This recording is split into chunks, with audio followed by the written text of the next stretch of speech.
తాకట్లో ఉన్న మీ బంగారాన్ని విడిపించి ఆ రోజు ఆన్లైన్ రేటుకి కొంటాం. Sharma gold company.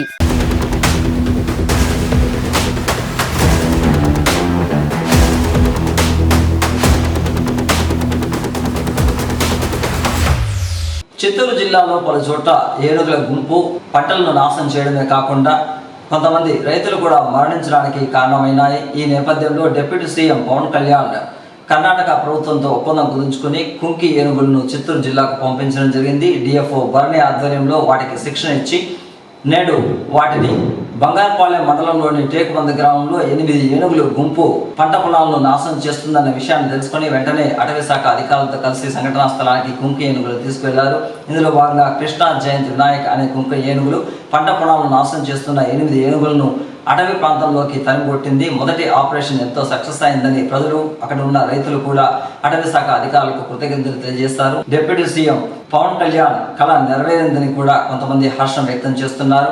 ఈ విధంగా కుంకి ఏనుగుల తొలి ఆపరేషన్ లోనే సక్సెస్ అయినారని డిఎఫ్ఓ బర్ని గారు తెలియజేశారు. మరింత త్వరలో కుంకి ఏనుగులను శిక్షణ ఇచ్చి ఏనుగుల గుంపు అన్నింటినీ కూడా అటవీ ప్రాంతంలోకి తీసుకెళ్తామని, ఇకపైన రైతుల మరణానికి కానీ లేదా పంట పొలాలను ఎక్కడా కూడా నాశనం కాకుండా తగిన చర్యలు తీసుకుంటామని గట్టి హామీ ఇచ్చారు.